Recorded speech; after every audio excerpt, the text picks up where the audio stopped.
Hello tout le monde, everybody! Je viens vers vous aujourd'hui avec une vidéo pour vous donner mon avis sur la feuille de transport et la nouvelle application Pixscan de Silhouette.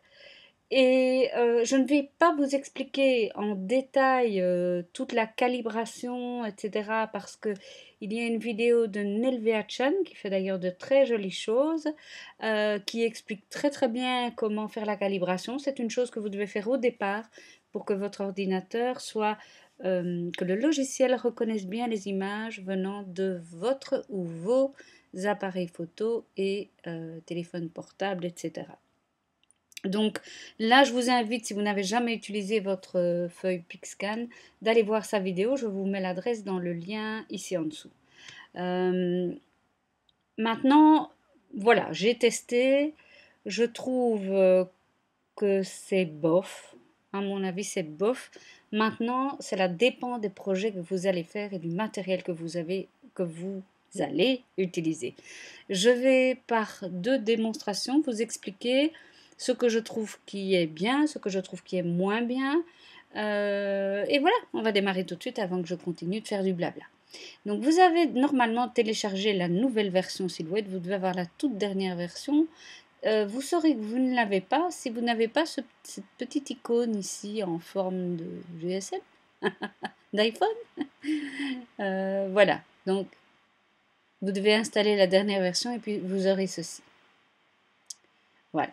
Et vous avez ici des fenêtres de dialogue. Alors,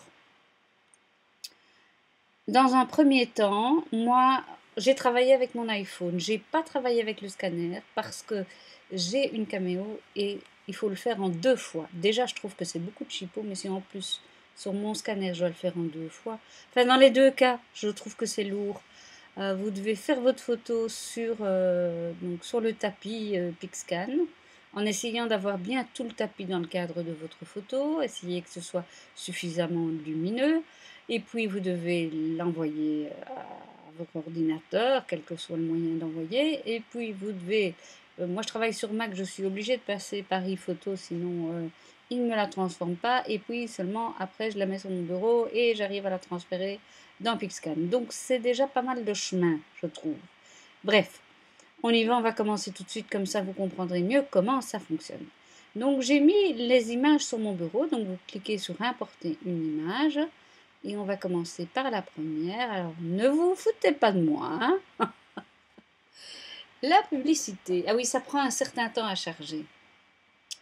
La publicité disait que si vous regardez le petit film officiel de Silhouette, qu'on pouvait découper des dessins faits par des enfants.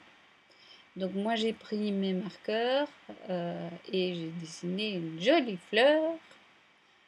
Voilà, j'ai même colorié avec mes copies.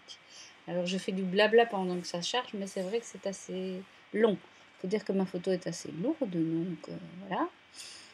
Et vous allez voir, j'ai fait exprès de tracer ma fleur avec un contour noir pour la fleur, voilà, et avec un contour plus clair. Plus clair, pas du tout de contour en fait, pour le reste. Donc comme toujours, on doit tracer nous-mêmes le contour. Donc on clique ici, voilà, sélectionnez la zone de tracé et essayez de ne pas prendre les bords de votre papier. Essayez de rester à l'intérieur du papier parce que ça fait des marques sinon. Voilà. Bon, vous voyez tout de suite que là où le trait était noir, ça se marque très très bien. Par contre, là où vous avez le vert clair, ça ne se marque pas. Donc comme d'habitude, filtre supérieur. Donc on décoche le filtre supérieur et on avance sur le seuil jusqu'à ce que les feuilles vous paraissent bien. Voilà, moi ça me semble bon. Et là, tracer contour extérieur. Alors si j'agrandis un peu, voilà. Voilà ce que ça va découper. Maintenant, je reviens vers vous en vous montrant, voilà ce que ça a. Voici ce que ça donne. Alors vous voyez déjà en regardant le papier blanc que la machine a découpé légèrement décalé en décalé vers la droite, puisque sur la gauche, je vais mettre ma main en dessous, vous le verrez mieux, on a vraiment du blanc là. C'est pas net. C'est pas une catastrophe, mais je crois pas que votre enfant vous en tiendra rigueur si vous découpez un de ses dessins. Mais bon, voilà, c'est pas net. J'ai maintenant choisi des documents différents, vous allez voir.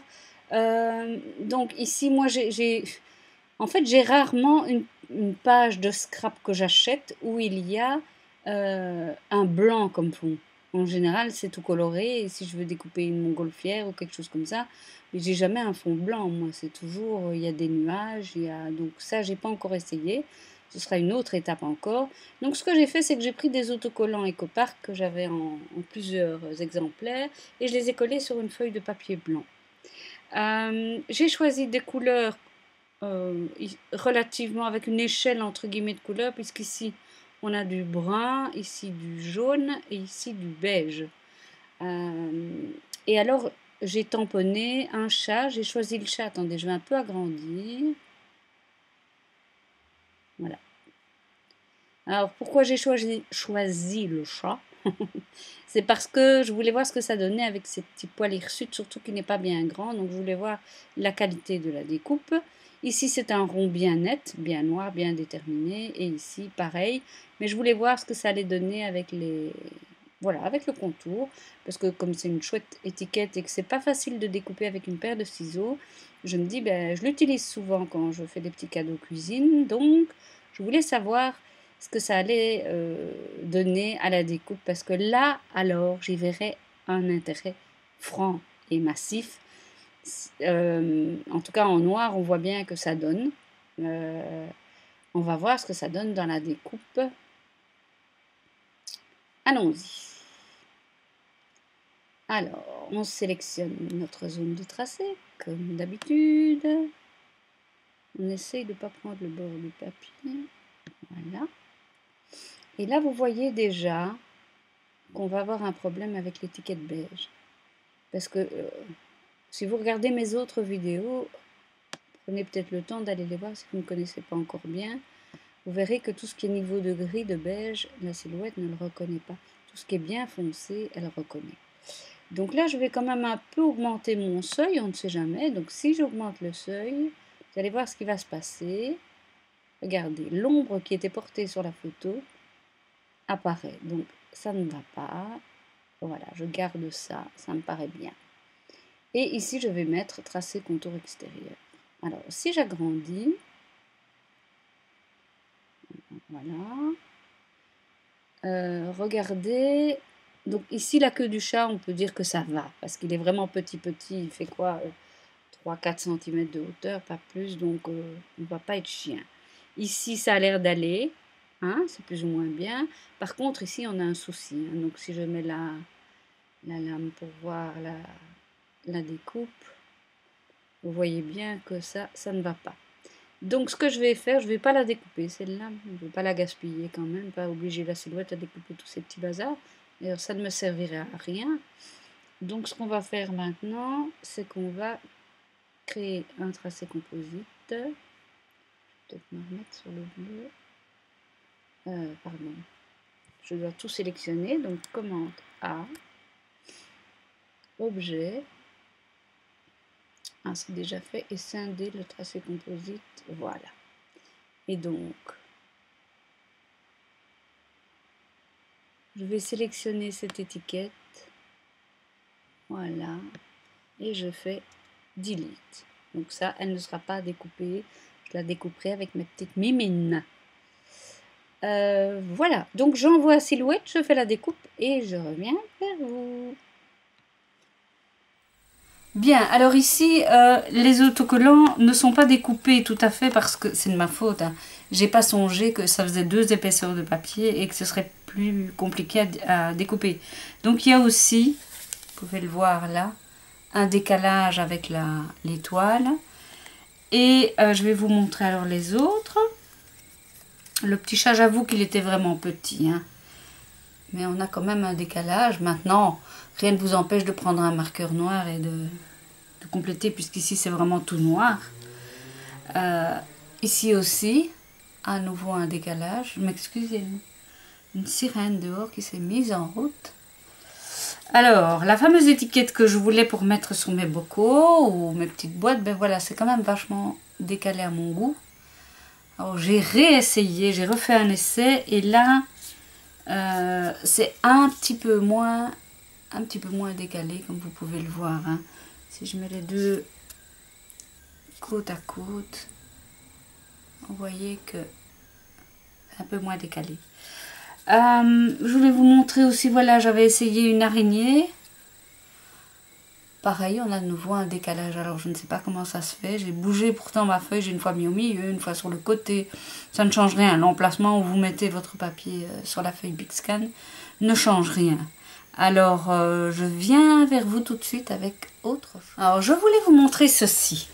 Alors, ça, c'est une planche de stickers de chez EcoPark. Là où j'ai pris les stickers qui sont ici. Voilà. Et regardez.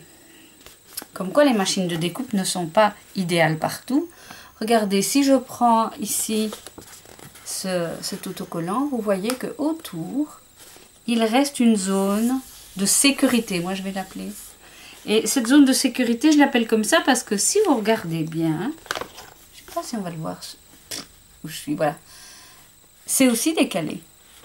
La largeur ici n'est pas la même que la largeur là. Il faut avoir l'œil, hein, parce que c'est très fin, très subtil. Mais ce qui me fait dire que de toute manière, quelle que soit la qualité de la machine, prévoir, vous pouvez regarder toutes vos planches, enfin une majorité de vos planches de stickers, ça se voit qu'il y a, à moins qu'il n'y ait que du blanc autour, il y a toujours une zone de sécurité prévue. Donc je pense que ce décalage, même dans les mots, regardez le mot ici, amazing, bien, on a cette zone de décalage aussi. Hein. Donc je pense que, d'ailleurs Cricut, pour vous dire, hein, Cricut y a pensé dans sa nouvelle version de Print and Cut, pardon, il crée une zone de décalage pour que même s'il y a un décalage, vous puissiez quand même avoir une découpe nette. Mais ça, on y reviendra, ça n'intéresse pas celle qui s'occupe de silhouette. Autre chose, il existe une fonction qui est vraiment intéressante, mais je n'avais pas de quoi vous faire une démo. Donc je vais aussi mettre l'adresse d'une petite jeune dame que je ne connaissais pas jusqu'ici, et qui vous expliquera une fonction qui est vraiment bien avec le Scan and Cut. Non, pas Scan and Cut, qu'est-ce que je raconte? Le Pixscan. C'est que vous pouvez... utiliser un ancien morceau de papier et faire en sorte qu'on puisse y découper un maximum de choses. Je vous mets le lien ici en dessous et je me demande si ce n'est pas uniquement pour ça que je vais utiliser ma Pixscan, parce que ça c'est vraiment une fonction intéressante. Mais je n'ai pas de quoi vous la montrer pour le moment. Donc je vous mets l'adresse et puis comme elle a déjà fait une vidéo, bah... faut pas réinventer la roue comme je disais tout à l'heure. Voilà, je vous laisse à tout bientôt. Et je vous montrerai quelques différences entre Cricut et Silhouette.